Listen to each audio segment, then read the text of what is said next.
que de alguna manera es introductorio al curso que vamos a dar a partir del mes próximo.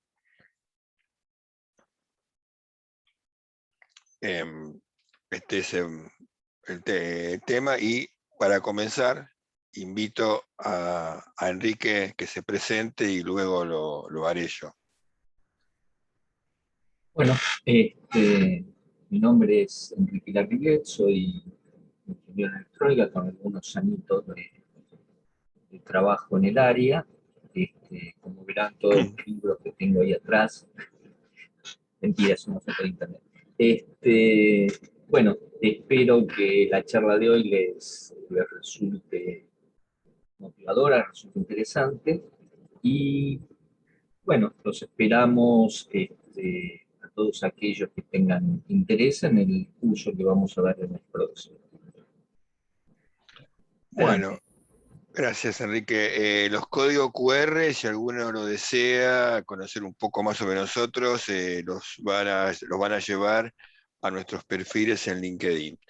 Mi nombre es Diego Romero, yo tengo 30 años de trayectoria, de experiencia de trabajar en lo que es automoción industrial, y desde hace algunos años que también, como complemento de esa actividad, estoy trabajando en lo que es los temas de ciberseguridad industrial. Los invito durante el desarrollo, si hay alguna duda, alguna consulta, que utilicen el chat, tanto Enrique como yo estamos viendo lo que ustedes escriben en el chat, o si prefieren, siéntanse libres de abrir el micrófono e interrumpirlo. Lo que queremos es que se lleven ustedes las ideas más claras y que no queden dudas cuando terminemos esta presentación. Bueno, vayamos entonces a la presentación. Vamos a cubrir, uy, acá un pequeño error que no logré corregir con mi PowerPoint. Eso ahí debería ser los números del 1 al 5, del 1 al 4, pero bueno, sepan disculpar el error. Estos son los 4 grandes temas que vamos a tratar viendo un poco más de detalle cada uno de ellos. ¿Qué es la ciberseguridad? De hecho, está algo tan nuevo que ni siquiera los académicos de la RAE todavía han incluido una definición en el diccionario de la lengua española. Yo tomé una definición del diccionario Webster, que es el diccionario de inglés bastante usado, que dice que la ciberseguridad es todo aquello que se hace para proteger a las personas, a las organizaciones o a un país y su información digital contra crímenes o ataques llevados a cabo usando Internet. Es muy general esta definición, pero bueno, darme una idea. Y vamos a ver, vamos a insistir mucho con Enrique, tanto ahora en esta presentación como en el curso, aquellos que quieran acompañarnos en el curso, que la ciberseguridad en realidad abarca estas 3 áreas que aparecen acá. Voy a poner el puntero láser. O sea, obviamente es un problema tecnológico, porque afecta a la tecnología y se usa tecnología para cometer esos crímenes, esos ataques. Pero también depende de qué proceso yo implemente y cómo los implemente para proteger mis sistemas, y también depende de las personas. Si vamos a hacer una analogía con lo militar, las personas somos la infantería, somos el primer frente que vamos a tener que ser los encargados de asegurarnos que esos ataques no se produzcan, y cuando se produzcan, buscar que su impacto sea lo menor posible. En las noticias, ustedes, si recorren los medios, tanto los medios especializados como los de noticias en general, van a encontrar mucha información sobre Internet, sobre sistemas digitales, sobre conectividad. Por ejemplo, se habla mucho de ciudades inteligentes, donde tengo sensores de tránsito, controlo semáforos de forma remota, cámaras en diferentes puntos de las calles, centrales atmosféricas, que nos dan realmente grandes servicios, el poder saber cuándo hay una congestión, cuándo hay un corte, poder censar adecuadamente las condiciones ambientales para poder tomar medidas si hace falta.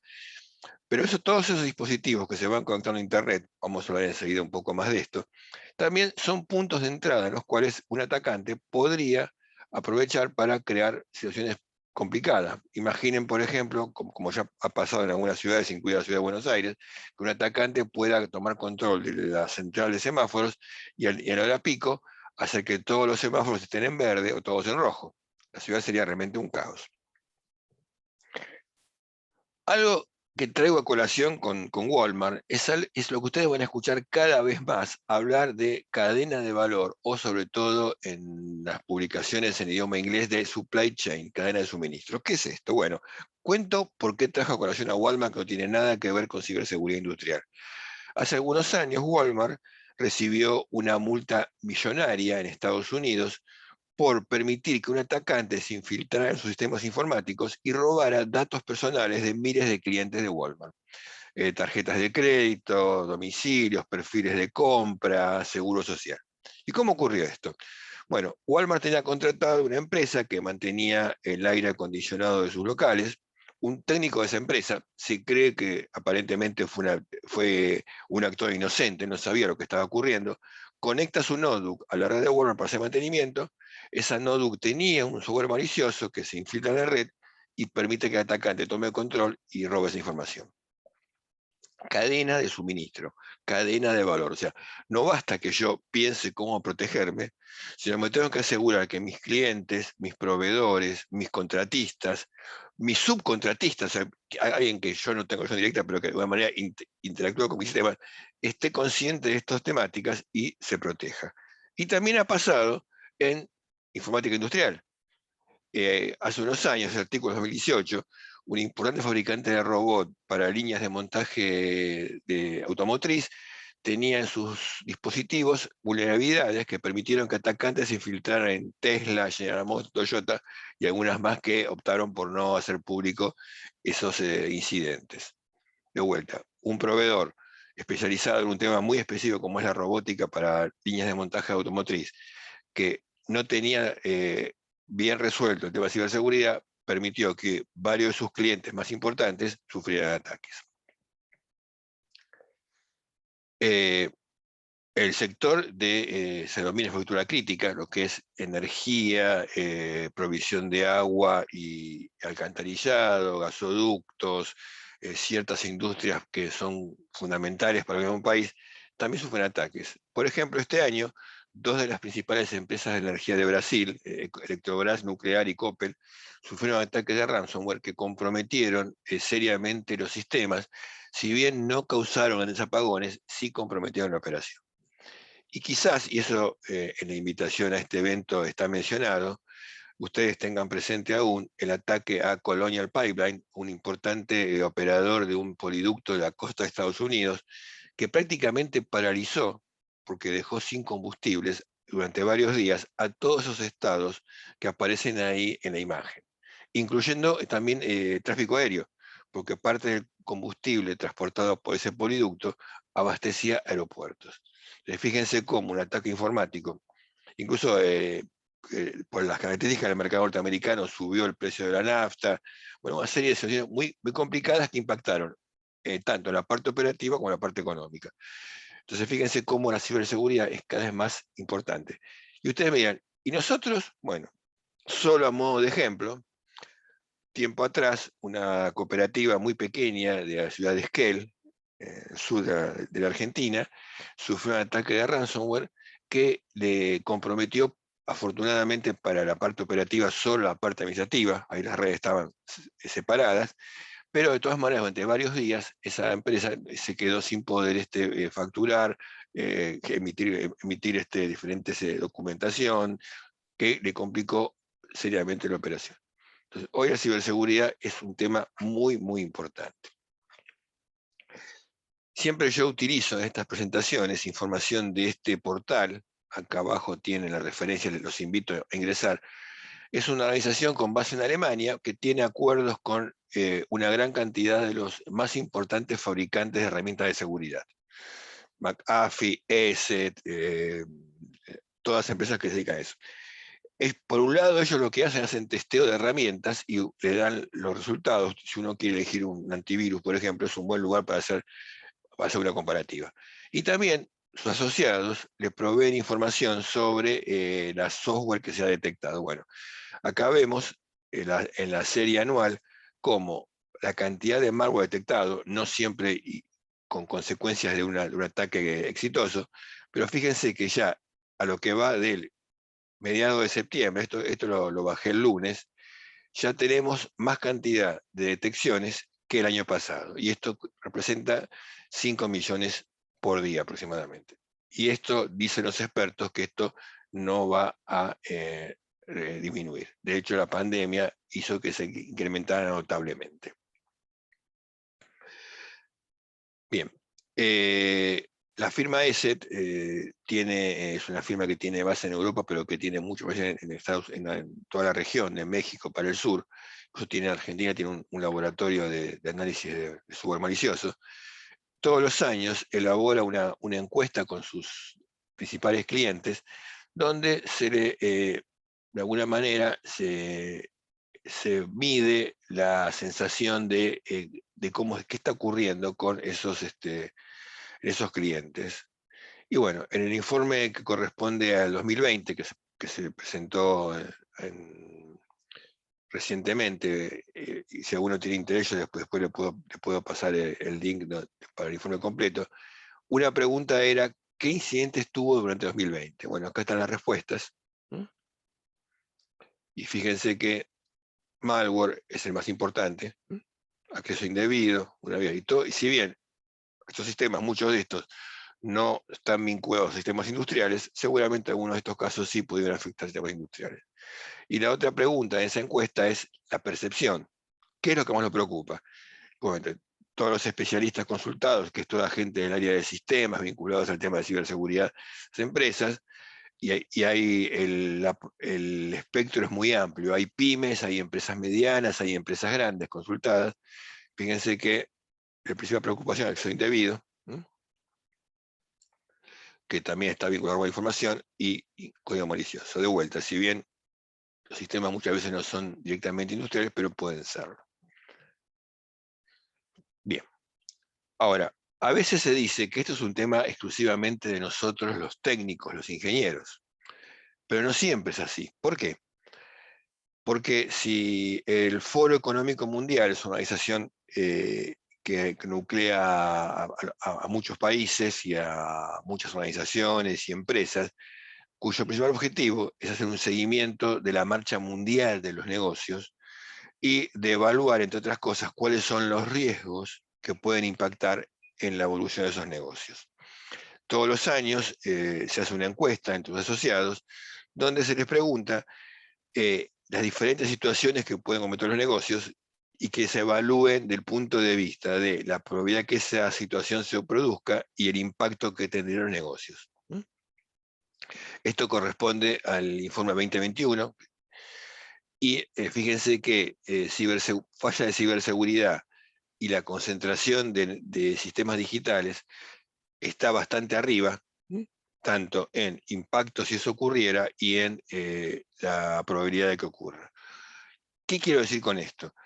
Que esta gente no son, habrá algunos, pero mayormente no son ni ingenieros, ni técnicos informáticos, ni gente que está en el tema de automación industrial. Es gente que mira la marcha de los negocios, y para ellos también la ciberseguridad es un tema importante. Con lo cual, a la hora de tener que justificar a quien debe aprobar las inversiones en ciberseguridad, esto es un argumento muy sólido. También en la encuesta se le pregunta cuál se cree que son los riesgos que van a ser más, tanto en probabilidad como en impacto, más importantes este año. Bueno, ciberseguridad aparece en probabilidad puesto 10, y si bien en forma indirecta, en cuanto a impacto, los fallas de la infraestructura informática. Entonces, atención, esto es importante. Bien, hablamos de Internet. Internet, cuando nace como una herramienta muy interesante, pero que era básicamente pasiva. O sea, nosotros usuarios nos conectábamos, veíamos información en página, mandábamos correo electrónico, con lo cual era básicamente una comunicación unilateral de las personas con ese servicio llamado Internet. Fue evolucionando. Luego se empezó la posibilidad de que los usuarios también generaran contenidos, subir videos a YouTube, por ejemplo, es un caso típico, fue ampliándose la funcionalidad y permitió entonces una interacción entre las personas con otras personas. Luego, con el avance de la tecnología, con procesadores más rápidos, con mayor ancho de banda, incluso nosotros podemos, por ejemplo, desde nuestra oficina, o si estamos de vacaciones, en nuestro celular, ver la cámara de seguridad que tengo conectada en mi domicilio, puedo arrancar el lavarropas o el aire acondicionado cuando estoy llegando a mi casa.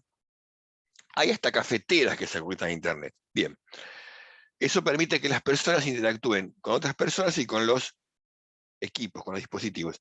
Y hoy estamos en la fase de lo que se llaman Internet Plus, Internet más, en la cual tengo dispositivos que tienen una acción sobre el mundo físico, un coche, un aire acondicionado, un robot industrial, que están conectados a Internet con una computadora y con un ancho de banda generalmente grande. Es lo que se conoce como Internet de las cosas. Y estamos llegando al momento en el cual esos dispositivos pueden dialogar directamente entre sí sin la intervención de humanos. Y llevado al rubro industrial, estamos hablando de Internet de las cosas industrial. La firma Nozomi junto con Juniper hicieron un informe muy interesante y en el 2019 había 35,7 mil, estos son billones sajones, ¿no? Son 1.000 millones, son 35,7 mil millones de dispositivos conectados a Internet. Incluso en el informe está segregado por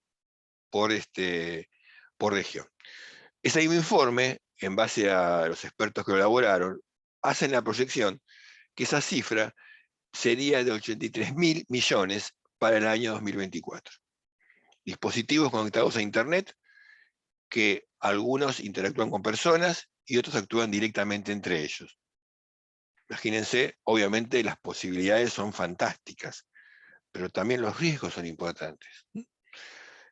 Otro informe de Intel, para esto desde el año 2020, hace esta segregación en diferentes industrias de cómo están distribuidos esos dispositivos conectados a Internet.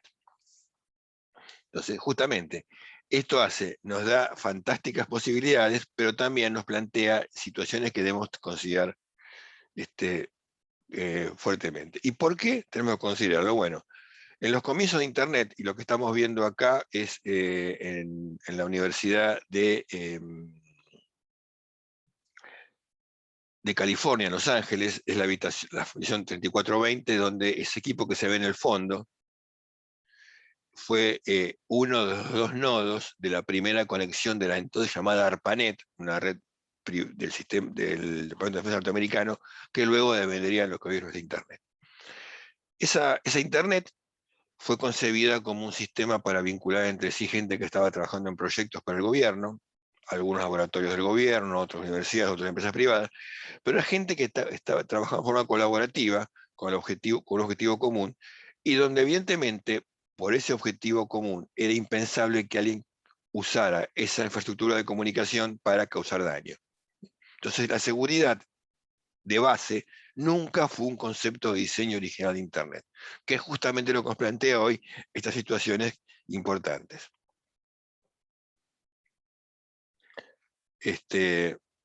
Bien. Entonces, obviamente, como eso nunca estuvo contemplado, hoy tenemos que pensar en qué hacemos para proteger Internet. Justamente, porque hay que ver cómo se resuelve. ¿Y por qué hay que pensar en eso? Porque hoy Internet tiene millones de nodos conectados y van creciendo, y vimos recién que muchos de esos nodos son dispositivos, ni siquiera son personas que están detrás de la conexión, que entre sí yo no puedo conocer demasiado quién está del otro lado, y que muchos de esos personas pueden tener objetivos con fines no lícitos o que pueden causar daño.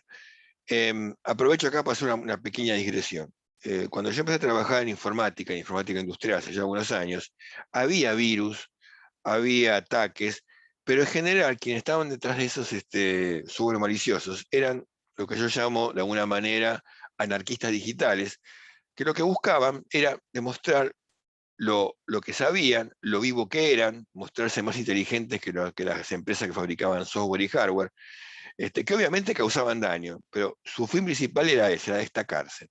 Hoy, salvo alguna excepción rara, detrás de cualquier ataque, detrás de cualquier delito que usa sistemas digitales, hay dos objetivos claros. Uno es económico. Son delincuentes que a través de alguna acción específica buscan obtener un beneficio económico. Por ejemplo, el ransomware, que es uno de los más conocidos, me encriptan datos en mi dispositivo, o me encriptan mi dispositivo, mi cámara IP, mi router, mi almacenamiento en línea, y me piden un dinero, generalmente en moneda digital, para devolverme el control de mi dispositivo. Y otro objetivo de estos ataques es actos hostiles, ya sea grupos terroristas, ciberactivistas, o incluso, vamos a ver unos ejemplos enseguida, nación contra nación. Entonces ya el hacker romántico que es un anarquista que quiere mostrar, ya eso es una figura que prácticamente desapareció. Hoy detrás de todo ataque hay o un fin económico o un acto de causarle daño a alguien que se percibe como enemigo. Creo que fue el Hombre Araña que dijo en alguna de sus películas que los grandes poderes también traen grandes responsabilidades. Y podemos hacer la analogía. Hoy las tecnologías digitales son como superpoderes que nos permiten hacer muchas cosas, pero también cosas buenas, cosas positivas, comunicarme, por ejemplo, en la pandemia con mi familia que tengo lejos, hacer telediagnóstico, poder controlar a distancia un proceso de fabricación y mejorar la producción y beneficiar a un montón de personas, pero también superpoderes pueden ser usados por los supervillanos que también nos van a causar daño. Acá cito a una funcionaria del gobierno del presidente Donald Trump que hace justamente énfasis en lo que decía al principio, cadena de valor, cadena de suministro. Mi sistema va a ser tan seguro como el eslabón más débil de esa cadena. Y si dentro de esa cadena tengo a proveedores, clientes, contratistas, me tengo que garantizar que todos los eslabones sean realmente robustos. El año 2019, antes de la pandemia, el Foro Económico Mundial que ya les mencioné antes, le encargó a un grupo de especialistas en energía elaborar un informe de cómo percibían ellos el impacto del suministro de energía en los negocios mundiales. Y dentro de ese informe hay dedicado un párrafo, yo extraje una frase que me pareció la más relevante, donde ellos dicen que realmente el riesgo de un ataque cibernético a la infraestructura eléctrica puede impactar severamente en los negocios. ¿Y para qué? ¿Y por qué es tan importante hablar de energía? Permítanme compartir con ustedes un meme. Dependemos fuertemente de la tecnología nosotros, pero esa tecnología sin energía eléctrica no sirve, es inútil. Todos recordarán el incidente del Día del Padre de 2019, donde no fue un ciberataque, pero el escenario podía haber sido generado por un ciberataque, donde buena parte del país y algunas zonas de nuestros países vecinos se quedaron sin electricidad. Entonces, eso nos da pauta de qué puede ocurrir. Bueno, y para cerrar esta primera parte de mi presentación, vuelvo a esto. La ciberseguridad requiere ser proactivo y hay que trabajar siempre en estos tres aspectos. La tecnología, los procesos que yo implemento, actualización, relevamiento de todos mis sistemas, cómo trato los incidentes, mis políticas de resguardo de datos, y sobre las personas en cuanto a capacitación. Bien, vamos a ver ahora, y de vuelta acá les pido perdón, tengo de vuelta mal numerado, son todos número 1. Quizás porque son todos temas importantes, permítanme jactar un poquito con esto. de la vida real. Pero antes de eso, quiero plantear que hay, sobre todo en los que venimos del campo de lo que se denomina OT, tecnología operacional, lo que antes era automatización y control industrial, hay algunos prejuicios, algunos mitos que yo intentaré derribar. Bueno, el primero, no estamos conectados a Internet. Hoy es poco probable pensar que algún sistema medianamente importante o cualquier empresa no tenga al menos alguna conexión a Internet. Y esa conexión puede ser un punto de entrada. Pero aún así, aún sin tener conexión a Internet, como puede haber pasado en el caso de Walmart, esa computadora que se conecta a la red interna, alguien que encuentra un pendrive en la recepción de la empresa y quiere ver qué tiene, y en realidad es un pendrive que dejó el atacante para meter sus formas maliciosas dentro de esa empresa, un contratista que va a programar un PLC. Ahora es eso, aún sin Internet, yo puedo tener problemas de ciberseguridad. Los sistemas de control están protegidos por un firewall. Un firewall básicamente es un dispositivo que yo conecto en un punto de la red para aislar un sector, una zona de otra. Ese firewall oficia algo así como una aduana o como un servicio de migración, donde analiza cada mensaje, cada trama que lo atraviesa y de acuerdo a determinadas reglas que tiene configuradas, lo deja pasar o no. Para que eso funcione correctamente y me dé protección, yo tengo que configurar todas esas reglas y tengo que contemplar las diferentes opciones. Con lo cual, si bien el firewall es una herramienta muy importante para proteger mis sistemas industriales, si no está correctamente configurado, y vamos a ver un ejemplo enseguida donde esto ocurrió, no da suficiente protección. Los hackers ciberdelincuentes no entienden a los sistemas de control industrial. Eso hace un tiempo atrás podría ser cierto. Hoy hay un montón de sitios en Internet donde se pueden tomar cursos de programación de PLC, de redes industriales, con lo cual alguien como un atacante de estos que tiene conocimiento informático bastante bueno, basta que haga esos cursos en línea para saber lo que es. Además, todos los años hay diferentes conferencias de seguridad a lo largo del mundo. Las más conocidas son DEF CON y Red Hat, se hacen todos los años, se reúnen especialistas de ciberseguridad a lo largo de 2 o 3 días, donde comparten experiencias, hay seminarios, hay presentaciones, y en esas conferencias siempre se presentan casos de ciberataques a sistemas industriales o bien de situaciones que pueden comprometerlo. Con lo cual, un atacante que participe de esas reuniones o que después pueda acceder a las ponencias, podría enterarse. Nuestra empresa, planta, instalación no es un blanco de interés. ¿Ustedes creen que la gente de sistemas de la cooperativa de Esquel pensó que en algún momento iba a tener que pagarle a un delincuente una cantidad de dinero para poder recuperar el uso de sus sistemas? Hoy, cualquier persona es empresa, institución, organización, puede ser víctima de un ataque. Y el quinto punto es un punto un poco más técnico, que voy a explicar, voy a ampliar un poquito.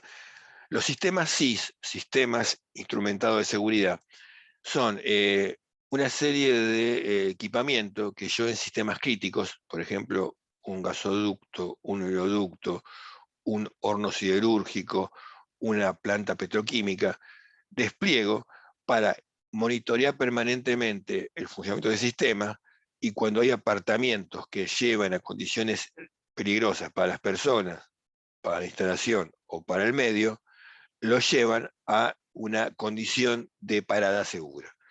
Son básicamente PLCs específicos, dedicados, con instrumentos asociados, pero no dejan de ser sistemas informáticos de uso industrial, que pueden ser fácilmente atacados si yo no los protejo. Y de hecho, cuando yo implemento un sistema SIS, hago lo que se denomina análisis de la matriz de riesgo. Hoy ya se está incluyendo dentro de esa misma materia de riesgo, que tiene que ver específicamente con el proceso en cuestión, se está incluyendo también el riesgo informático. Porque en realidad hay que trabajar en estos sistemas en forma conjunta con el sistema informático de control, el sistema de protección SIS y las medidas de ciberseguridad. Con lo cual, como dirían los cazadores de mitos, esa serie de la televisión, son todos falsos estos mitos. Bien, veamos ahora algunos casos reales. Primer caso que les voy a presentar, y de hecho en el curso nos vamos a meter mucho más en detalle en cada uno de estos casos, para analizarlo más en detalle, para ver qué ocurrió y cómo se podría haber evitado. Esto es un poco viejo, ya tiene 11 años, ocurrió en el año 2010 en Irán, donde se vio comprometida una planta de tratamiento de uranio que, según la información de inteligencia occidental, los iraníes le iban a usar para fabricar armas nucleares. Nunca quedó en claro eso, pero bueno, de todas maneras se produjo este ataque. Este ataque lo que hizo fue destruir literalmente 1000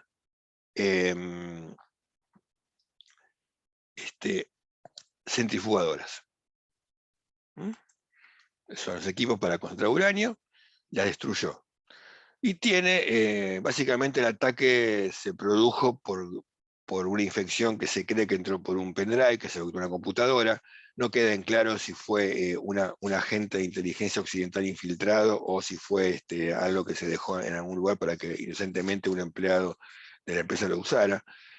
Ese pendrive, aprovechando vulnerabilidades de Windows no corregidas y no conocidas hasta ese momento, logró propagarse en la red de la empresa. Si encontraba una computadora conectada a Internet, buscaba actualizarse. Perdón, un poquito como para aclarar la garganta. Muy común este tipo de ataques, o sea, la herramienta de ataque generalmente busca la última versión, como hace Windows, por ejemplo.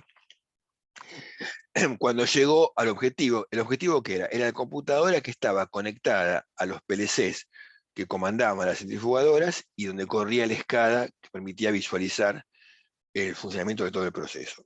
Ahí hizo dos cosas. Por un lado, alteró el programa del PLC, fíjense el nivel de conocimiento que tuvieron quienes elaboraron este ataque, para que las centrifugadoras fueran a una condición de falla. Y por otro lado, aprovechando también vulnerabilidades tanto en el software del PLC como en el SCADA, alteraron el PLC para que en la sala de control se viera todo normal. En la sala de control se dieron cuenta que ocurría cuando empezaron a escuchar los gritos de la gente que estaba en el piso de planta, esquivando los pedazos de metal que volaban por todos lados.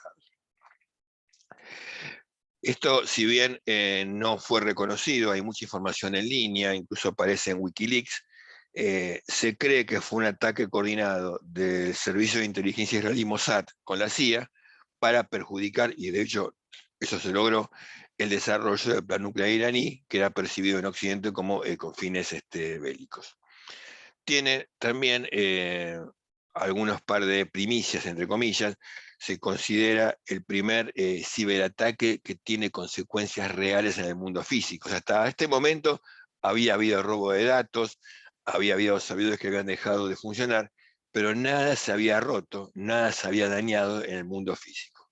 Y la otra primicia, entre comillas, es que se considera, aunque hubo otros que se creen pero no están tan documentados, el primer acto de ciberguerra, en este caso, de servicio de inteligencia contra un país. Obviamente yo no hago ninguna evaluación política, hablo simplemente de la información que ustedes pueden consultar en línea. El siguiente caso que quiero compartir con ustedes es el de Ucrania, otro caso también muy conocido y que también en el curso vamos a ver muy en detalle. En realidad hubo dos ataques, un ataque en 2015 y otro en 2016, ambos fueron en víspera de Navidad. 2015 fue el más grave. Básicamente el ataque consistió en una primera intrusión, un mail llamado de phishing, que engañó a los empleados de una de las compañías responsables de distribución de energía eléctrica en Ucrania. Ese mail llevaba un Excel con un sobre malicioso que permitió que el atacante se infiltrara en la red, hizo todo un trabajo de exploración de la red, determinó la arquitectura de la red, la topología, el sistema de control. Había un firewall que separaba la red de IT de la OT, pero no estaba correctamente configurado. Y el 24 de diciembre, básicamente, el atacante tomó control remoto del sistema SCADA, cambió las credenciales de los usuarios, dio orden en forma remota desde el SCADA para abrir todos los interruptores de todas las subestaciones de la región, que era buena parte de Ucrania, abastecida por esa empresa. Se afectaron aproximadamente 1/4 de conexiones en víspera de Navidad en un país frío como Ucrania. Imagínense el caos que fue eso. Luego de hacer eso, borró el firmware de los gateway que permitían la conexión remota desde el centro de control a las subestaciones, borró los discos rígidos tanto del servidor del SCADA como de los clientes, y de Yapa, además, al haber cambiado las credenciales, los operarios no pueden hacer nada para restablecer el sistema.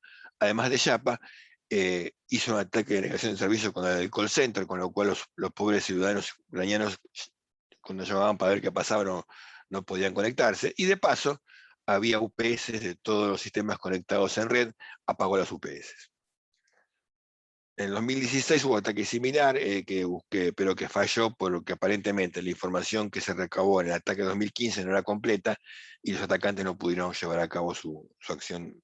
Pero se cree, los estudios que hubo posteriori, si el ataque de 2016 hubiera sido exitoso, hubiera comprometido a todo el país, no solo a una región.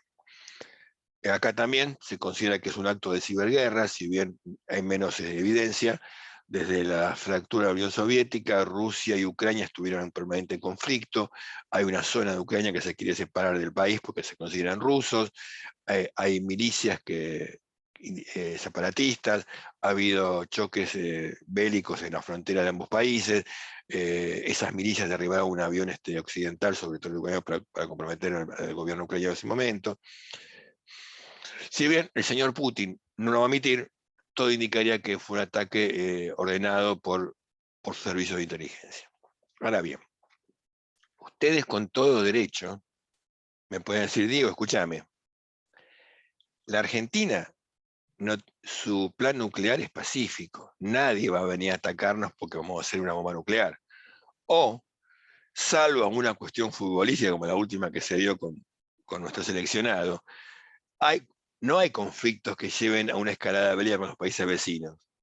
Entonces, esto que me contás está muy interesante, pero en la Argentina no va a pasar. Tienen razón, pero sí no puede pasar estos dos casos que vamos a ver a continuación. 2019, Norsk Hydro es una de las principales fabricantes de aluminio a nivel mundial. Es una empresa noruega que tiene plantas que producen aluminio y también producen derivados de aluminio. Un ataque de ransomware que en principio se cree que entró por la red administrativa, pero que luego se propagó a la red de OT, sacó de servicio muchas plantas durante unos cuantos días con una pérdida importante. Con lo cual, esto sí nos puede pasar a nosotros. Por ejemplo, el horno de aluminio, que es un sistema muy complejo que no puede parar, tuvieron que contratar personal adicional para operarlo manualmente, hasta entonces se puede establecer el sistema de control. Esto nos puede pasar. Y hay un caso más reciente de este año, en la planta de Olmar, es una ciudad chica de Estados Unidos, en el estado de Florida, que provee de agua y alcantarillado a una zona de esa ciudad. El ataque básicamente consistió en tomar control remoto del sistema SCADA y modificar el seteo de ciertos parámetros químicos que, si se hubiera concretado con éxito, hubiera puesto en riesgo la salud de las personas y también por la magnitud de esa modificación de esos parámetros químicos podría haber dañado partes de las instalaciones. Por suerte ahí había un operador atento en la sala de control, se dio cuenta y enseguida pudo evitar el ataque.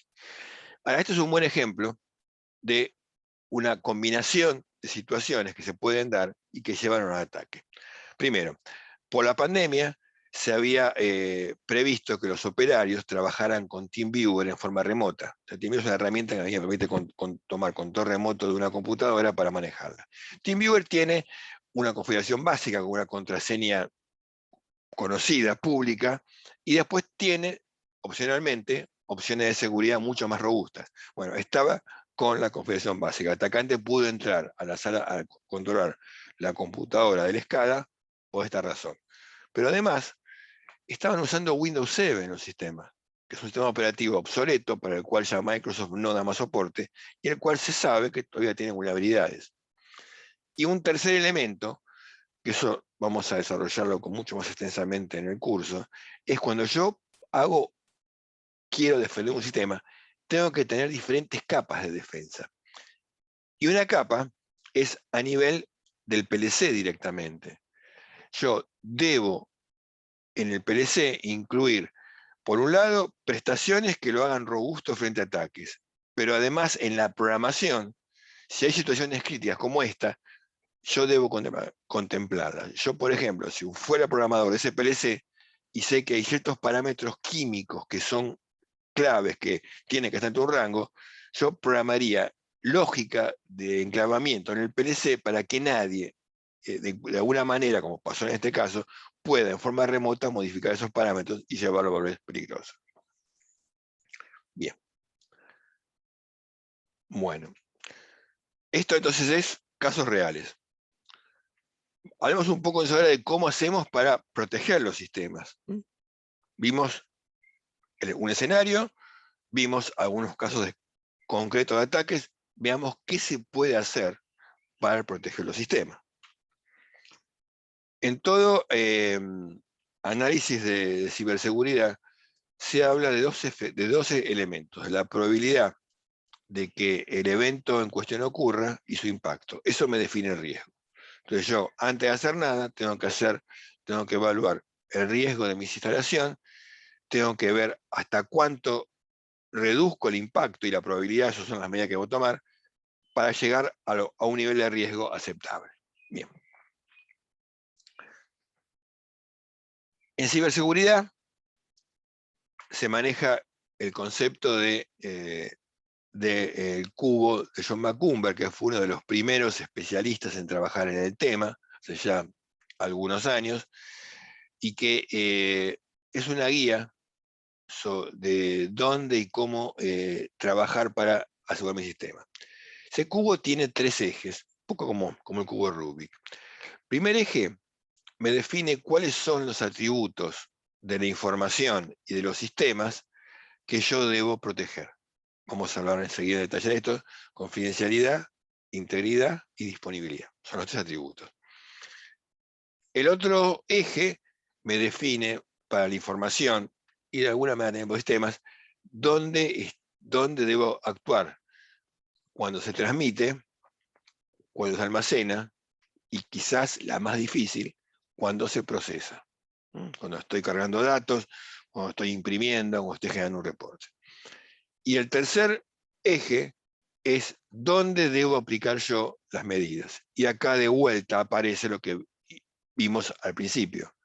La tecnología, tanto la tecnología que yo voy a proteger, como las medidas tecnológicas que uso para proteger esa otra tecnología.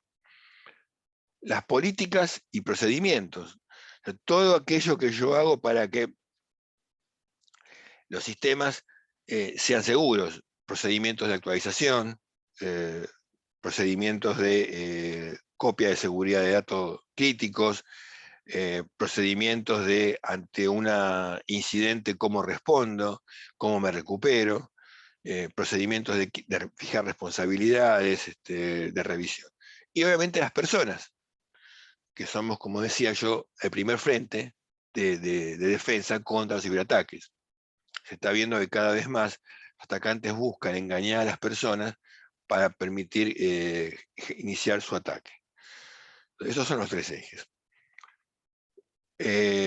La famosa tríada CIA, por las siglas en inglés, confidencialidad, integridad y availability o disponibilidad.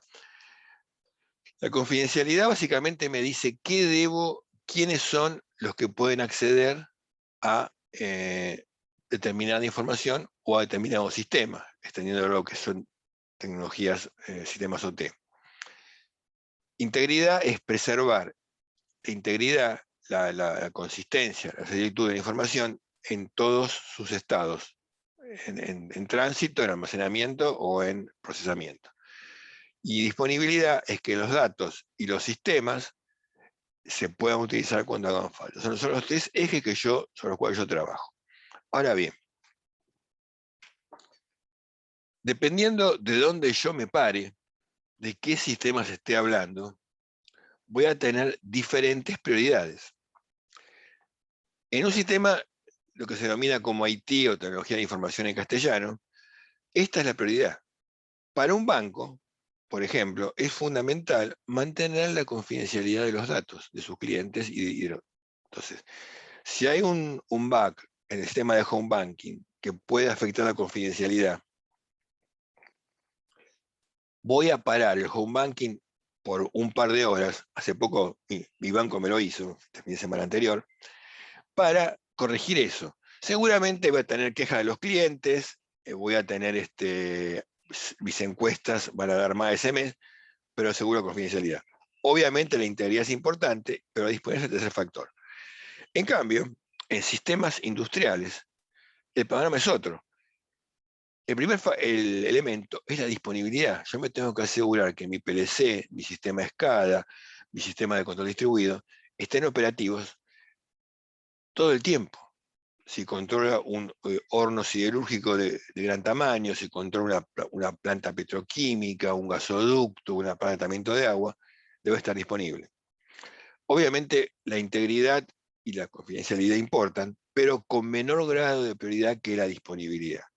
Si yo, por ejemplo, le digo al responsable del alto horno que voy a parar el PLC media hora para actualizar el firmware, me mata, porque en un horno de colada continua, los momentos de parada son muy pocos, funciona 24/7, y requieren hacerlo con mucho cuidado para no dañar el horno. Pero además, en sistemas OT hay dos elementos más a tener en cuenta, y esto se lo debo, es un aporte de mi colega Enrique. La seguridad física. Ninguna medida de seguridad que yo tome, de ciberseguridad me refiero, y eso en inglés por suerte hay dos palabras, usan safety para seguridad física y security para seguridad informática. Ninguna medida que yo tome para proteger el sistema del punto de vista de ciberseguridad puede tener un impacto en la seguridad física. Doy un ejemplo. Supongamos que yo aplico la misma política de contraseñas que para Windows en el sistema de control. Hay un sistema crítico que se opera, alguien le pifia la contraseña, el sistema queda bloqueado media hora.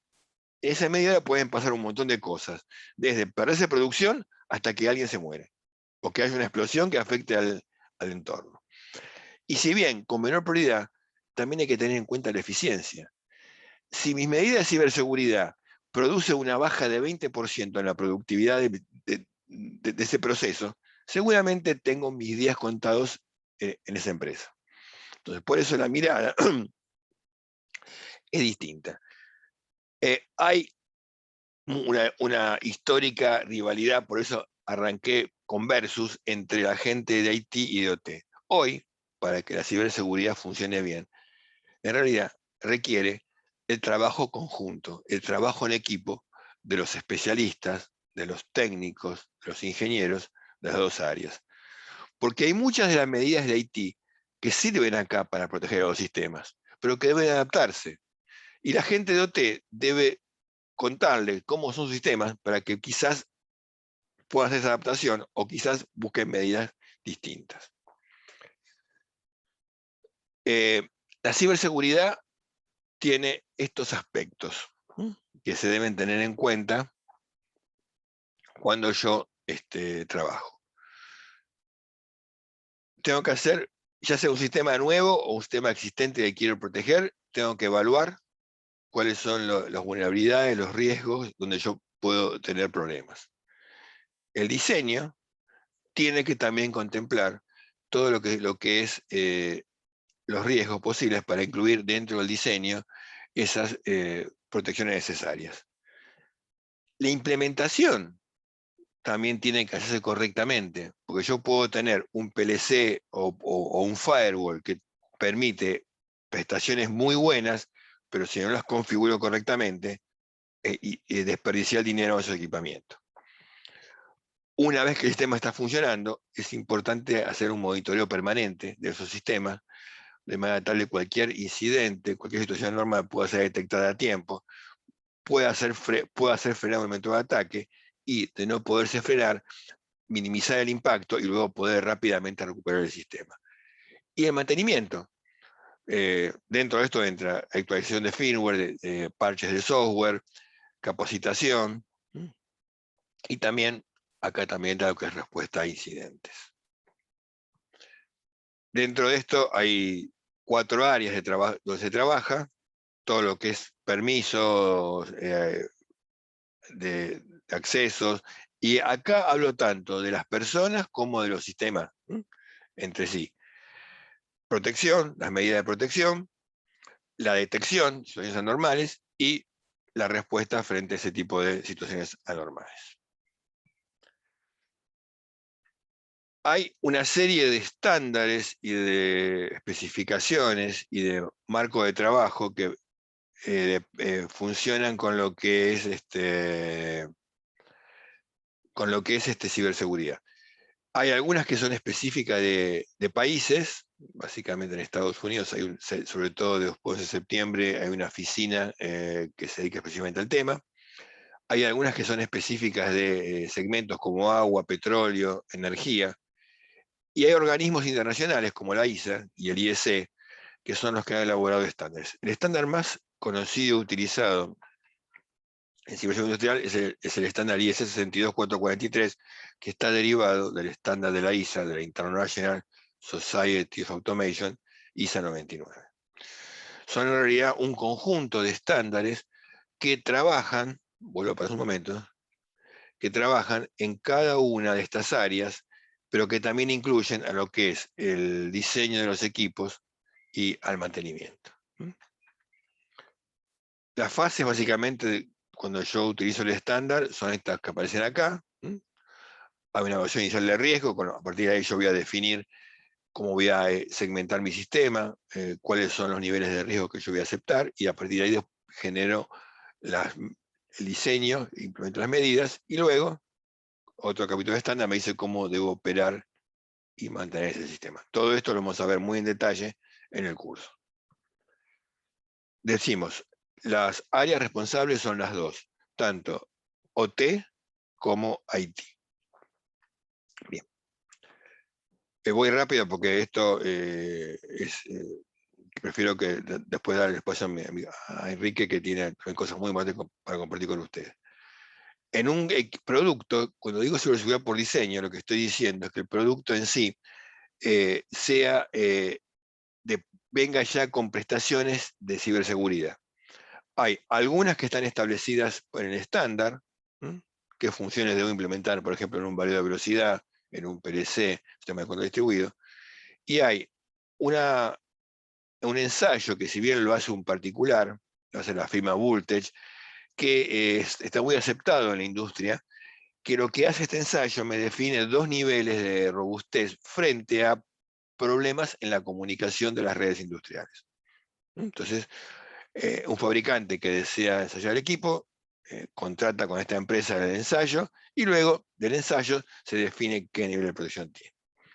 Bueno, vamos entonces ya al cierre. Mis conclusiones son, antes de cederle la palabra a Enrique, son: las amenazas existen, son reales y hay que actuar. Y hay que invertir, no monedas antes, porque después siempre hay que invertir grandes sumas. Prefiero invertir un poco menos de esto acá y evitarse después tener los problemas. Los fabricantes tienen que ser responsables y tienen que ofrecer a los usuarios finales productos que tengan estas prestaciones. Y hay básicamente 4 puntos donde yo considero que hay que poner énfasis. Estándares reconocidos, la mejor manera de asegurar que mis sistemas funcionen correctamente. Convergencia entre lo que es IT y OT, trabajar en conjunto, trabajar en equipo, con capacitación es fundamental, y toda la cadena de suministro que esté asegurada. Bueno, yo voy a dejar de presentar y le voy a ceder a Enrique. Deme un segundo. Que dejo de presentar.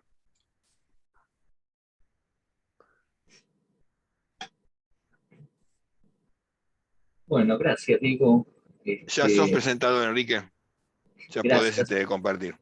Hola a todos. Me gustó mucho, Diego, cómo armaste todo, cómo lo presentaste, pero no sé a los demás, pero a mí me asustaste mucho. Si todo lo que dijiste eso es cierto, realmente me parece que mejor dediquémonos a otra cosa. No sé, No, quedé asustado de todo. no, Enrique, lo dijimos no para asustar, sino para crear conciencia Muy y bien. saber cuál es el panorama y saber que hay forma de minimizar el impacto. Y eso va a ser la voz un poco de eso, supongo. Bien, bien, entonces me convenciste. Seguimos, muchachos.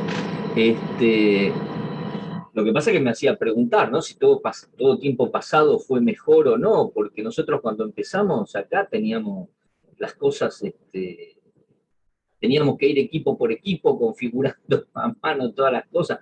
Yo me Así acuerdo todavía es. cuando salió el primer panel de control, donde mostraba en una pantalla mágicamente, no sé, 10, 15 PLCs y cómo operaban algo, estábamos todos maravillados y salían millones de dólares esas cosas.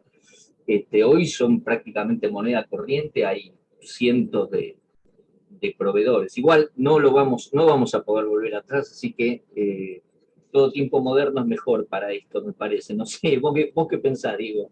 Totalmente. O sea, cuando empezamos en esto, vos y yo hace muchos años, cada fabricante tenía su red propietaria, con lo cual el riesgo era mínimo, pero también la complejidad era máxima, porque uno cambiaba de empresa o cambiaba de proveedor, tenía que aprender todo de cero, los datos se llevaban a mano, la famosa Knickers Network, que era Knickers zapatilla en inglés, donde uno anotaba en una planilla y llevaba después para hacer un reporte. La conectividad da grandes ventajas que hay que aprovechar, pero hay que también enfrentar los riesgos para que el sistema sea realmente útil. Ahora, yo creo que la culpa de todo esto, me quedé pensando con otra cosa que dijiste vos por ahí, respecto de que hoy en día, bueno, se ofrecen muchas capacitaciones por todos lados, es decir, uno de los mitos, ¿no? Es decir, que los atacantes no conocen de sistemas industriales. Y yo creo que la Sí. culpa de todo esto la tiene ahí Karina, que es la que ofrece los cursos en ADECA. Entonces, no sé, Karina, después replanteate a ver qué hacemos, porque estás perjudicando a todo el planeta, esto dando los cursos y Bueno, vos avivando y yo así la también damos cursos en delincuencia. otros lados, acordate. Este, ahora, y después lo otro que me quedé pensando también cuando mencionaste, yo ya me había olvidado aquel desastre que en su momento me asustó bastante, el tema que sufrimos acá el Día del Padre, creo que hace 2 años, Correcto, ¿no? El apagón correcto. ese. Y yo en aquel momento pensaba que estábamos bastante enfocados en este tema. Lo primero que pensamos fue un atentado, no sé, una guerra de la galaxia, de los marcianos. Pero después me di cuenta que los argentinos somos realmente autosuficientes, realmente no necesitamos de ningún ciberdelincuente, de ningún ciberataque. Nos bastamos nosotros mismos para hacer esos desarreglos. Correcto. Así que sí, bueno, realmente después cuando se solucionó todo, por suerte bastante rápidamente, me reí, pero en su momento dije, no podemos ser tan inútiles que nos pasen estas cosas que nos pudieran haber llevado a un desastre mucho más grande. Bueno, vamos a compartir pantalla, a ver si me deja. Chin, chin, chin, chin. Vamos a compartir. Ahí lo estamos haciendo. Perdí el ratón, que no sé dónde anda. Un dolor robado de un ciberdelincuente. Cuidado con el gato. Bien, ahí estamos. Muy oportuno ahí el comentario. Vamos a ver si me deja bien. Hablando de seguridad del sistema, yo te comentaba, es decir, de hecho recién acabo de cambiar de máquina porque este, ya van.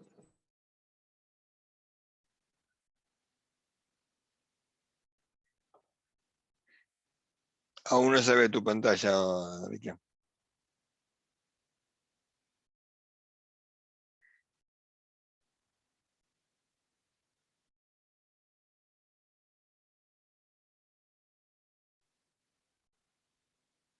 Hay un tema ahí de ancho de banda o de alguna cosa. Ahí está, ahora sí. Ahora vemos el PowerPoint en modo edición.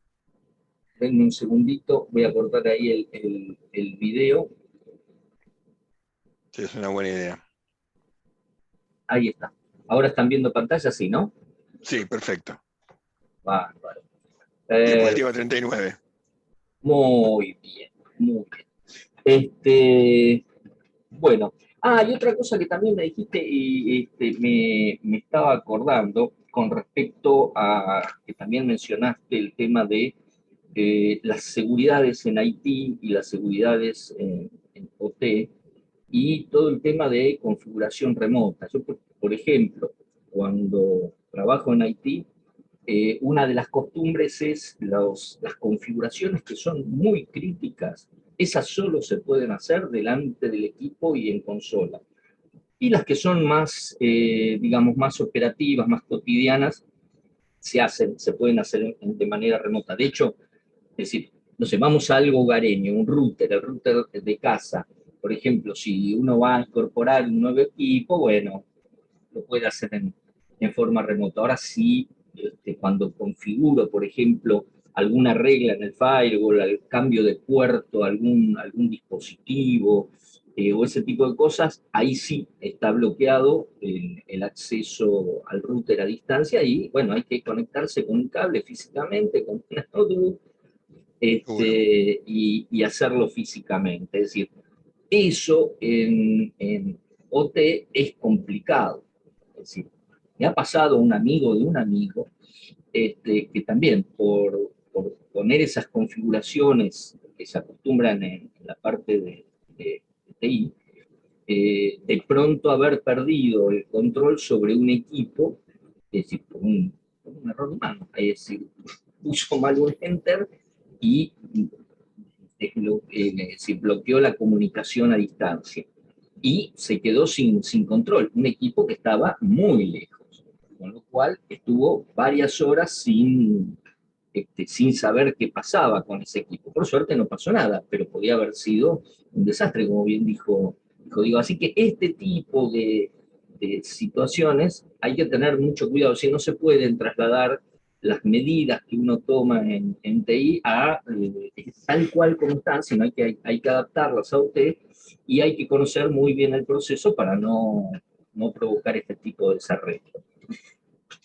Bueno, yendo ya a la última parte del curso, eh, este curso es un poco, digamos, ambicioso, por así decirlo, desafiante, digamos, y hasta imprudente, diría yo, porque, bueno, aborda un tema que está en absoluta evolución, una evolución terriblemente rápida.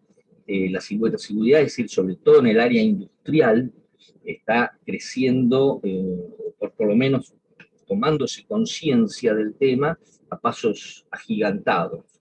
Eh, Todo esto ocurrió, como bien mencionó Diego, desde el tema que pasó en el 2010, ¿no? Con el Stuxnet. Es decir, a partir de ahí todo el mundo dijo, es cierto los que nos venían diciendo los de TI.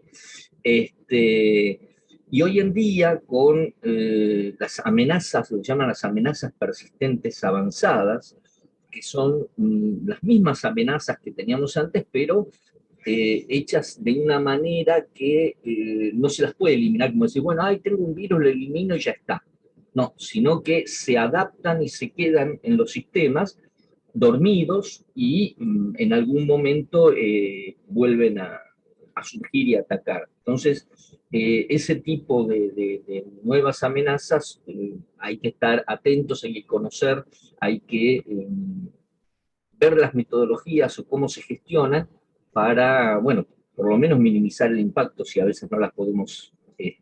Perdón, Enrique, que te interrumpa brevemente. Ya se ha detectado que hay software malicioso que utiliza técnicas de inteligencia artificial para adaptarse y pasar desapercibidos por las herramientas de protección más avanzadas.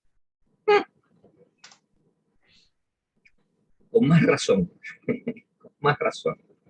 Es decir, hoy los ICS están, es decir, los sistemas de control industrial están más en la mira que nunca, justamente porque vos fíjate, si le dedican, están dedicando toda esa energía, es porque, bueno, derriban el mito, el otro mito que vos derribaste, que es el de, no, ¿a quién le va a importar mi empresa?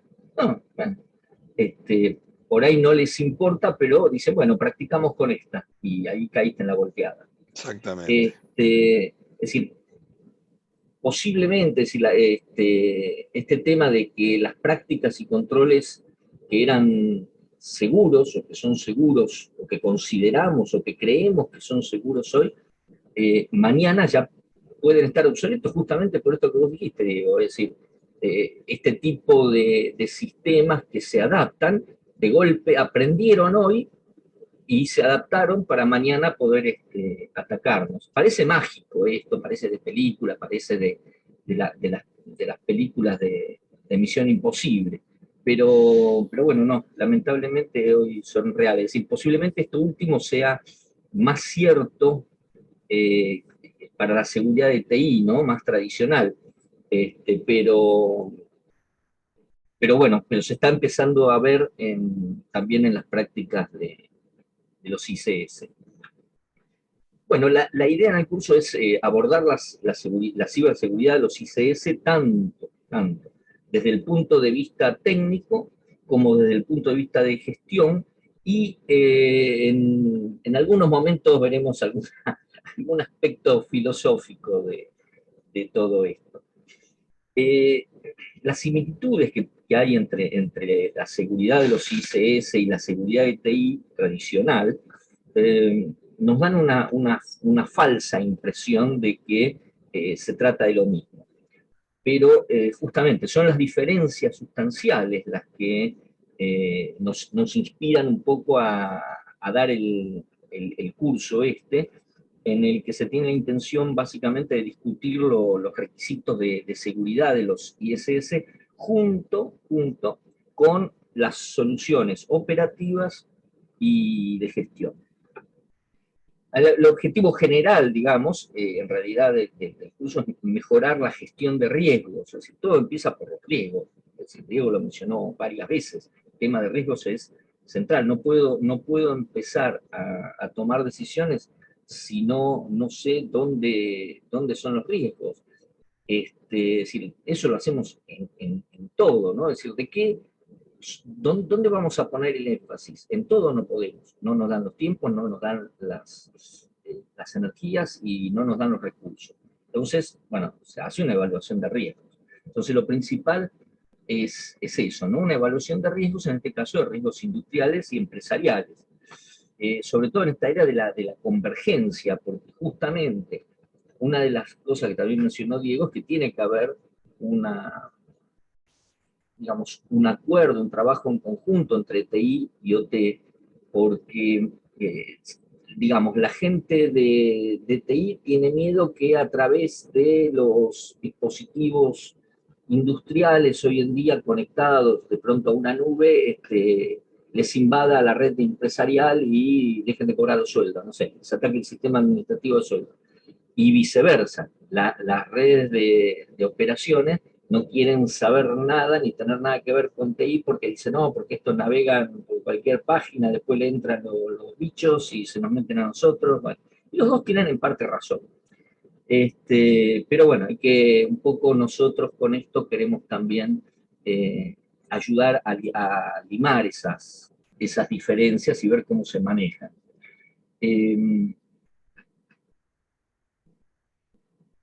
Bueno, ahí es lo que les mencioné, determinar los riesgos de la ciberseguridad.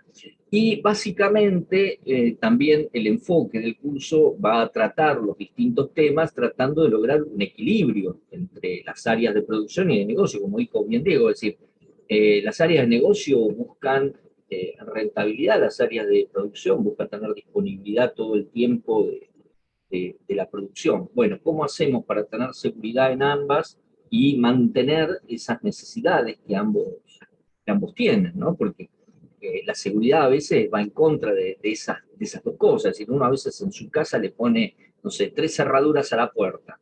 Ahora, el día que está llegando a su casa y escucha el teléfono y dice, ay, quiero atender el teléfono porque estaba esperando una llamada y no encuentra la llave y tiene que abrir una cerradura y después cambiar la llave para otra cerradura, este, o peor, bien apurado con alguna necesidad natural y bueno, ahí de pronto el impacto no es tan grave, porque de pronto a lo mejor la llamada nos vuelven a llamar o lo otro, bueno, no sé, nos mejorar los pantalones, no pasa de ahí.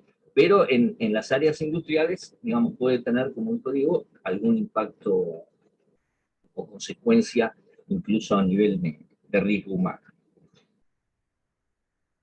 ¿Cómo, cómo detectamos que una disciplina técnica está madura? ¿No? El indicio de que una disciplina técnica está madura es cuando la discusión sobre esos detalles y matices operativos se equilibran con la discusión de estrategias y de tácticas de gestión, es decir, cómo obtener los mejores resultados de la tecnología a nivel de dispositivo y cómo coordinar y consolidar los sistemas en un conjunto eficiente. Bueno, la evidencia de que una práctica está madura se puede ver claramente cuando justamente, es decir, podemos cuantificar los riesgos, podemos evaluar esos impactos, podemos definir cómo mitigarlos, y no usamos el dedo para arriba o para abajo, el masomeísmo, para determinar las cosas, ¿no? Es decir, cuando podemos cuantificar y cuando podemos repetir resultados, ahí es cuando decimos, bueno, esto puede estar maduro y actualmente la tendencia es a automatizar todas estas cuestiones.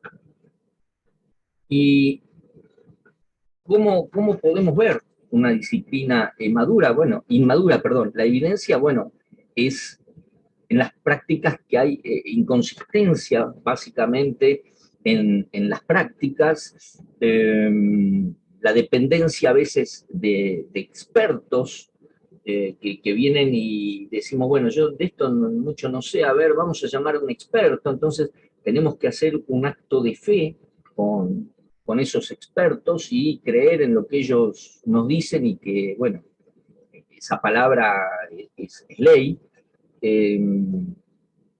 Entonces, y lo otro es cuando los riesgos los medimos, como decía yo, de forma cualitativa y no estamos haciendo mediciones objetivas, sino que ahí estamos dependiendo de un operario, de un técnico, de un experto que nos diga acá me parece que esto tiene más riesgo que aquello. Ahora, el me parece es muy subjetivo. ¿Y hacia dónde vamos? Bueno, todo este dominio de los ISS se ha expandido muy rápidamente y hay soluciones de seguridad y proveedores de soluciones en relación con la evidencia de amenazas, básicamente contra los activos de control de procesos, en una forma muy importante. Por eso decía, se incrementan las soluciones, se incrementan los proveedores, y eso hace que cada vez también, por un lado, se nos faciliten las cosas, pero por el otro lado se nos compliquen porque tenemos cosas para decidir. Bueno, algunos aspectos que les quería mencionar de esto. Dicen, en comparación, es decir, con respecto a la información, ¿no? En comparación con el campo Enrique, relacionado a lo que es la seguridad. perdón, Enrique, una breve Sí, interrupción con respecto al último punto. sí, En la diversidad de soluciones o propuestas que ustedes encuentran, que mencionaba Enrique, se hace fundamental lo que yo mencionaba más temprano, el hecho de buscar soluciones que adhieran a estándares internacionalmente reconocidos. porque si bien esos estándares pueden no ser perfectos, dan un marco de trabajo y le dan cierta garantía que además, cuando ustedes son responsables de recomendar o de adoptar esas soluciones, tiene respaldo de la ISA, del IEC o de algún otro organismo con reconocimiento mundial. Eso es todo. Gracias, Enrique. Tal cual, adhiero plenamente. Bueno, le decía que con respecto a la información en todo lo que es relación, por ejemplo, con seguridad de TI, digamos, todavía hay una cantidad relativamente pequeña de información a nivel de gestión disponible para todos los que son los gerentes de TO. Es decir, en TI hay mucha información respecto de todo esto, pero todavía en el campo industrial todavía tenemos grandes falencias en este aspecto. Hay poco y todavía no hay un gran despliegue. Y es un problema para todos los que evalúan todo el tema de riesgos, tampoco hay una gran variedad, por eso vamos a tratar de poner énfasis un poco en eso. Y tampoco hay mucha información en todo lo que es controles o lo que se llama en la jerga las salvaguardas para los auditores, es decir, qué van a auditar si de pronto eh, no hay grandes reglas y grandes estándares. Por eso es importante lo que decía Diego recién, de tratar de seguir los estándares. No van a ser completos, hoy en día no van a cubrir todo, pero por lo menos nos van a dar una buena base para partir. Lo otro que yo les decía es equilibrar, ¿no? Es en el curso vamos a pretender tratar el desequilibrio que hay entre los detalles técnicos de información sobre la seguridad de los ISS y lo que es la orientación a nivel de una gestión específica de seguridad y control de procesos, es decir, tener en cuenta los requerimientos de negocio y tener en cuenta los requerimientos del área de operación. El otro aspecto es cuando nos referimos a una guía de nivel de gestión, queremos decir la información que puede ser consumida por aquellos que tratan de lograr este equilibrio entre los requerimientos de negocios y los de producción y los de reducción de riesgos. Y para reducir riesgos de pronto tenemos que incorporar medidas de seguridad, pero bueno, vamos en contra de todas las otras necesidades. Bueno, ¿cómo hacemos esto eficaz? Bueno, un poco vamos a hablar también de ese tema, cómo introducimos la seguridad, cómo reducimos los riesgos y bueno, cómo tenemos en cuenta los demás requerimientos de las demás áreas. Y si bien el conocimiento técnico y la información son algo importante que necesitamos, pero no es lo central, porque esto hay numerosas publicaciones, ahí Diego mostró numerosas fuentes de información donde se pueden conseguir papers, estándares, un montón de información técnica, pero lo importante es, bueno, un poco la experiencia de ver cómo hacemos esto de manera ordenada y sistemática. Sobre todo, bueno, cómo mantenemos todo esto, todos esos tres puntos que pusimos ahí equilibrados. Bueno, y digamos, también digamos, hay otros estándares que vamos a ir mencionando, los del NIST, Diego mencionó el NIST, bueno, está la 800.53, la revisión 2, que trata de los controles de seguridad, está la que mencionó también Diego, la IEC 62443 o la ISA 99. Bueno, hay un montón de cosas que vamos a ir tocando y desmenuzando durante este tema. También vamos a mencionar vulnerabilidades, pero no vamos a hacer un catálogo de esas vulnerabilidades que ya son conocidas o ataques y malware específicos, si bien vamos a tratar algunos, como fue el caso del túnel, etcétera, asociados así con los sistemas de control de procesos, pero no vamos a hacer, como decía, un catálogo, porque ese intento sería inútil, es decir, el mismo día que estamos haciendo la lista ya quedó obsoleta. Es decir, lo que es importante es decir, no darle el pescado, sino enseñar a pescar, ¿no? Como dice la frase, es decir, enseñar a comprender y abordar las vulnerabilidades, y de esa forma poder protegernos. Es decir, más que nada nos vamos a orientar a la gestión. Por supuesto que vamos a tomar ejemplos y vamos a dar ejemplos, pero básicamente vamos a centrarnos en el tema de gestión. También la idea es ver qué pasa con todo lo que puede llevarnos a fallas, porque a veces las fallas a veces son confundidas dentro de otros, no sé, eh, de otros mecanismos que a veces son de detección de parada por algún otro motivo, y se enmascaran estas fallas y pueden llegar a provocar un impacto. Entonces también eh, comprender estas fallas para básicamente la continuidad del negocio, que es todo un arte, es fundamental tratarlo también. Bien, esto simplemente algunos principios en esto, ¿no? Dice casi todos los fallos de seguridad tienen consecuencias físicas en nuestra área, y tienen impactos que en general a veces son severos, y son inmediatos también. Eh,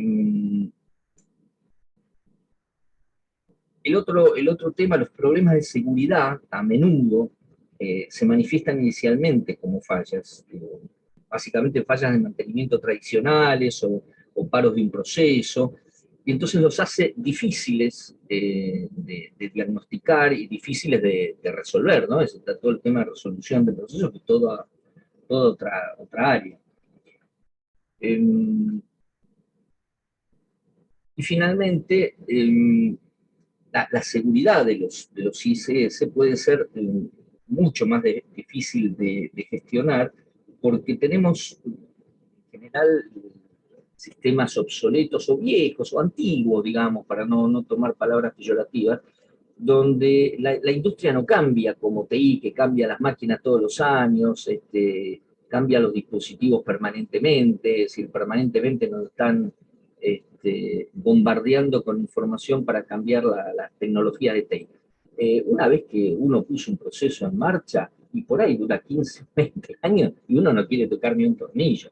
Entonces, eso hace, como decía Diego antes, había equipos con Windows 7 y más viejos todavía, mucho más viejos, donde de pronto, bueno, se dejaron de mantener, pero se siguieron descubriendo fallas de seguridad en esos sistemas operativos, y bueno, alguien las explota, alguien las puede explotar. Eh, Así que hay muchísimos, miles de vectores de amenazas adicionales. Hay protocolos de red involucrados que son propietarios o atípicos, que pueden tener debilidades, y de pronto pueden aparecer comunicaciones que son comunicaciones que si uno las enfría o las monitorea, son comunicaciones válidas, son comunicaciones correctas, llevan el protocolo correcto, llevan información correcta, pero están realizadas por alguien no autorizado. Entonces, eso hay que ver cómo podemos pararnos, dónde podemos pararnos para monitorear estas cosas y estar atentos a que esto no nos pase por alto. ¿Que puede llegar a suceder? Puede llegar a suceder. Bueno, ¿cómo nos defendemos de eso que puede llegar a suceder en algún momento? Bueno, el otro tema que tenemos, ¿no? Es decir, acá tenemos los grandes jugadores de esto son las amenazas, las vulnerabilidades y los riesgos, que es lo que vamos a ver sobre el final, básicamente. En cuanto a las amenazas, ¿qué les puedo decir? Vamos a tratar de discutir con el mayor detalle posible los tipos de amenazas a los que nos podemos enfrentar en una infraestructura de ICS. Es decir, cómo son diferentes estas amenazas respecto de los servicios de TI, y también cuáles son las similitudes y cómo abordarlas. En cuanto a las vulnerabilidades, bueno, sabemos que son lo que la jerga llamamos agentes de amenaza pueden utilizar o aprovecharse para, bueno, comprometer los activos de los ISS. Eh, entonces, nos vamos a centrar básicamente en cómo afectan a la probabilidad de que ocurra algún evento no deseado, es decir, cómo afectan estas vulnerabilidades a esa probabilidad, que es parte de la ecuación de riesgo, ¿no? Es decir, las probabilidades son parte de la ecuación de riesgo. Probabilidad e impacto, como ya lo mencionó Diego. Bueno, y finalmente, los riesgos. De los riesgos, lo que puedo decir que vamos a ver es que vamos a analizar algunos enfoques, si podemos vamos a ver unos 10 o 14 enfoques de cómo encarar las evaluaciones de riesgo, que es fundamental en este aspecto, por lo que decía antes, no podemos poner recursos para todo, entonces tenemos que ver por dónde empezamos, sobre qué nos focalizamos, qué es lo que tiene más impacto, qué es lo que tiene más probabilidad de que nos produzca un impacto, y nos vamos a centrar también en el desarrollo para evaluar esos riesgos, cómo planificar estrategias de remediación, básicamente basadas en métricas cuantitativas y en evidencia, porque eso es lo importante. Ahora también están apareciendo métodos más modernos que, bueno, los vamos a explorar, los vamos a mencionar, y estos métodos más modernos tienden a que sean más automatizados y no dependan tampoco de la subjetividad de un evaluador de riesgo a la hora de determinar, bueno, cómo sería el impacto, cómo sería la probabilidad que está asociada con esta vulnerabilidad, eh, porque a veces uno se basa en todo esto, ante ahí hay mucha experiencia y se basa uno en datos históricos, entonces son más certeros. Acá de pronto no hay tanto dato histórico en un sistema, sobre todo en una planta muy específica, entonces ahí también entra a jugar la subjetividad del que evalúa. Entonces, y para terminar, digamos, vamos a ver un poco más en detalle lo que son amenazas, vulnerabilidades y riesgos. Digamos, muchos de ustedes están familiarizados con estos conceptos de amenazas, vulnerabilidades y riesgos y cómo se relacionan entre sí. Sin embargo, digamos, vamos también a hablar, para hablar del mismo idioma, hacer un pequeño repaso rápido de todo esto, que nunca va a estar de más. Las amenazas, por ejemplo, pueden ser tanto de origen humano como de origen natural, es decir, un agente de amenaza que es el actor o la fuerza activa que genera una amenaza específica, que puede ser hasta el crimen organizado, parece de película, pero es así, o puede ser simplemente la propia naturaleza. Bueno, nos tenemos que preparar para ambas cosas. Entonces, la idea de esta parte es comprender básicamente las diferencias y similitudes entre las amenazas de TI y de TO, y en general en TI nos importa el origen de la amenaza porque casi todos los activos están vinculados a esa amenaza y pueden ser atacados. En cambio, en lo que es OT, y ahí está la gran diferencia, nos interesa qué activo nos van a atacar. ¿Se entiende el concepto? Es decir, por un lado, en TI, una vez que entró algo, un malware, qué sé yo, nos va a afectar a todo por igual, en general. Mientras que en OT de pronto es más focalizado hacia un activo. Entonces tenemos que estar preparados y ver qué activos son los que nos van a impactar y qué amenazas están vinculadas a cada activo, más específico el tratamiento. Bueno, voy a ir un poco más rápido porque ya nos está picando la panza, me parece. Bien, con respecto a las vulnerabilidades, como ya hablamos, son debilidades que son aprovechadas, y son 50% de la evaluación del riesgo, pero no vamos a hacer un análisis de vulnerabilidades típico como el que se hace en TI, sino que vamos a darle un enfoque más sistemático y apuntado, obviamente, a los ISS, porque tienen toda una particularidad, y básicamente la particularidad es que las vulnerabilidades en TI están asociadas de pronto a un dispositivo, a un sistema operativo, a un, a un dispositivo móvil, a una aplicación, a un procedimiento, mientras que acá de pronto están más vinculadas a una cadena, y las cadenas son a veces únicas. Es decir, eh, tenemos una combinación de, de proceso, equipo, eh, procedimientos que hacen que esa cadena sea única, y tenemos que analizar la vulnerabilidad de esa cadena. Es decir, desde el punto de vista de operaciones es muy distinto el enfoque a TI. Si bien algunas vulnerabilidades específicas de algún dispositivo pueden ser las mismas, no el análisis o la visión integral es la misma. Bueno, y finalmente, los riesgos, como yo les decía, bueno, vamos a ver distintas metodologías, no voy a repetirlo, pero vamos a ver metodologías tradicionales cualitativas, metodologías tradicionales cuantitativas, y algunas nuevas metodologías que son cuantitativas y apuntan a ser automatizadas. Y para último, haremos un poco de futurología, y veremos un poco a dónde apuntan todos los dispositivos IoT,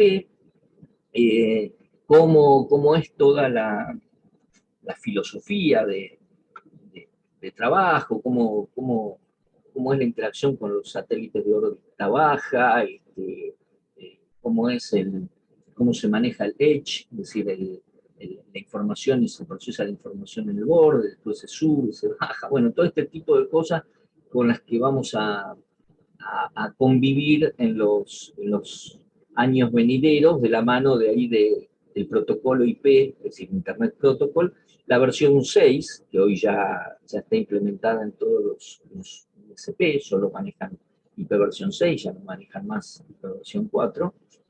Nuestros equipos todavía manejan la dualidad, y la gran diferencia entre las dos, aunque hay mucha diferencia, pero la gran diferencia es la cantidad de direcciones.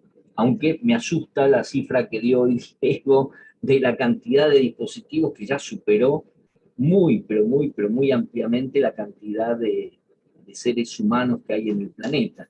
Con lo cual, Perdón, Enrique, con respecto a versión 6, quizás algunos se pregunten, pero si los sistemas industriales no lo usan, es verdad por ahora, pero también recuerden, o lo comento, que 5G, que en breve lo tendremos ya implementado en el país y que se está usando mucho, va a ser la infraestructura básica de lo que es Internet de las Cosas o Internet de las Cosas industrial. Y 5G está basada en IP versión 6. Por eso es importante tener presente que esto va a ocurrir en algún momento. sí, Gracias, eso es Enrique. a lo que vamos, a lo que vamos. Bueno, hasta acá, lo dejo acá para seguiremos más adelante. Eh, bueno, a ver si tienen alguna duda, consulta, si quieren ver algo más, aprovechan. Está Karina, le preguntan, que está sin micrófono porque anda medio fónica, y está sin cámara porque no fue la peluquería hoy, pero bueno, este, podemos a lo mejor entre Diego y yo resolver alguna de las cuestiones.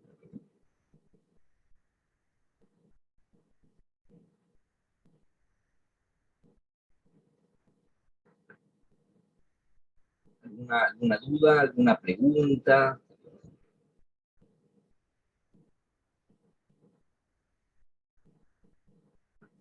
Diego, vos algo que agregar, Diego.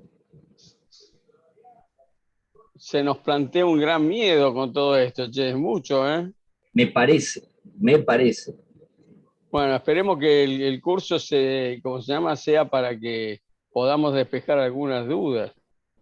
Tal cual, tal cual, tal cual. ¿Alguno quiera contar alguna anécdota, alguna cosa que vinculado a este tema que le haya pasado o que le haya surgido?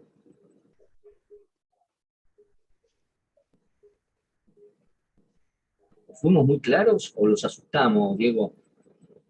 Estás muteado. Está muy... Yo creo que estamos asustados, me parece. Bueno, Norma, Eduardo, el tema no es meter miedo.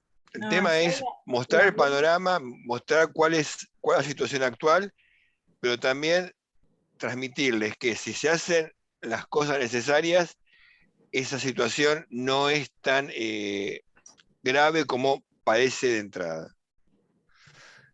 Entonces, la idea de esta primera encuentro con ustedes y aquellos que decidan después seguir en el curso con nosotros es justamente transmitir eso. ¿Hay un panorama complicado? Sí. ¿Hay posibilidad de enfrentarlo? También. Bueno, muy bien.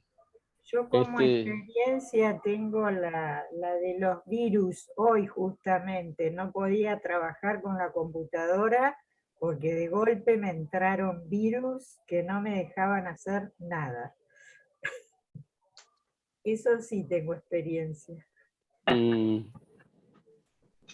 ¿Y cómo lo resolviste? No, lo tuve que dar a alguien para que bajara unos antivirus y bueno, estuvo bastante tiempo, bastante tiempo. Al muchacho que sabe. Claro, a un muchacho. Le llamamos Enrique y... Bueno, les agradecemos mucho de parte nuestra. Y bueno, imagino que todos los asistentes también. Gracias por el concepto. Espero que les haya... Esta es un panorama simplemente de las cosas que se pueden hacer. Se puede hacer muchísimo y se va a poder hacer mucho más. La idea es darles las bases para que el día de mañana, lo que va a ir surgiendo, y cada vez van a ir surgiendo más alternativas, el día de mañana todos las podamos asimilar y podamos tomar lo nuevo y poder asimilarlo. Es decir, no nos vamos a quedar con recetas y esas cosas porque las recetas son para hoy, mañana ya son obsoletas. Exactamente. Entonces, la idea es justamente dar las bases, los procedimientos de gestión, sobre todo lo que es gestión, ¿no? Darle pautas de gestión para que sepan cuando aparezcan nuevas herramientas, simplemente, bueno, cambio la herramienta, tomo esta otra herramienta, es decir, antes teníamos una PC, ahora tenemos una notebook, bueno, pero sabemos más básicamente para qué la vamos a usar, cómo la vamos a usar, no importa que haya cambiado la herramienta o que haya cambiado una vulnerabilidad o que haya cambiado una amenaza. No me voy a asustar porque ya tengo la metodología para encararlo. Y si aparece otra nueva metodología, bueno, voy a saber cómo compararla con la que tengo hoy y si la adopto o espero un poquito más o la adopto más adelante. ¿Sí? La idea es dar las herramientas para que nos podamos manejar de ahora en más. Exactamente. Sí, esa es la idea. Estas herramientas cambian continuamente, vamos a tener que estar continuamente cambiando. No, eso es lo que me parece que asusta también, ¿no? Que estar todo el tiempo atentos.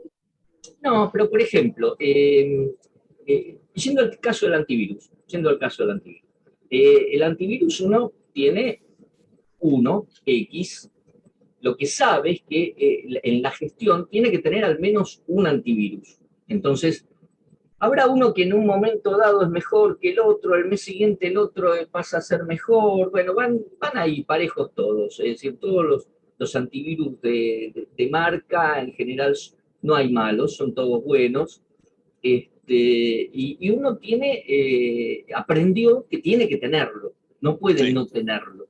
Entonces, y que tiene que tenerlo actualizado, que es lo otro que sabe. Entonces, de pronto puede aparecer algún antivirus que salga maravilloso y qué sé yo, y le hagan una propaganda, bueno, consultaremos, qué sé yo, pero el mecanismo ya los tenemos, no nos asustan. Y si aparecen nuevas vulnerabilidades o nuevas amenazas, tampoco, porque tenemos una herramienta y un procedimiento para mitigar lo que nos pueda suceder. Y si aparece una nueva herramienta, bueno, ya sabemos que es, bueno, la cambiaremos o no según las recomendaciones, pero no nos va a asustar ni nos vamos a hacer mucho problema por eso, es decir, que cambien, está bien que cambien las herramientas, está bien que cambie todo, bueno, tendremos que en la gestión decir, bueno, a ver, ahora tendremos que ir a un proceso un poco más automatizado, es decir, que esto se haga más automáticamente, que es lo que hacen hoy los antivirus. Antes tenía que uno ir a bajar la lista todos los días o lo hacía una vez cada 3 meses, después cada 2 meses, después cada mes, y después salieron, los antivirus hacían las actualizaciones automáticas, entonces uno lo configuraba automáticamente, y hoy es transparente, uno ni se entera de lo que está haciendo el antivirus mientras lo tenga Exacto, bien configurado. Y ha ido exacto. evolucionando todo esto, y muy rápidamente, y sin embargo nos hemos ido adaptando. No tengamos miedo mientras respondamos a estándares eh, o mantengamos un buen mecanismo de gestión. Y hoy se habla no solo de gestión de tecnología, sino se habla de gobierno de la tecnología, es decir, Exactamente, una capa más arriba. Nosotros vamos a hablar exactamente. de la gestión de la tecnología, pero una capa más arriba, y por ahí sería bueno algún día, hay estándares y hay capacitaciones que hablan del gobierno de la tecnología, y que va mucho más arriba, va en un escalón más arriba, donde ya habla de cómo gobernamos la tecnología a nivel empresarial completo, y no ya específico de TI, de TO, sino que a una escala, un escalón más arriba, ¿no? Ese ya sería otro paso. Si no hay un buen gobierno de la tecnología en una organización, sobre todo importante, no hablamos de una pyme, pero en una organización importante donde maneja activos críticos para una nación, bueno, ahí tiene que haber gobierno de la tecnología, y creo que en eso todavía nos falta. Europa está muy avanzado en eso, Estados Unidos también, pero acá la región está todavía, es un concepto que no entró en como es en la naturaleza, iba a decir, en la En la cultura. mira nuestra. En la cultura, no entró en la cultura nuestra todavía. Bueno, por mi parte nada más. Bueno, yo les agradezco a Gracias. todos por la presencia y al colega Enrique por haber trabajado juntos en un gran equipo para hacer esto. Y aquellos que quieran seguir avanzando en el tema, los esperamos a partir del mes que viene en el curso.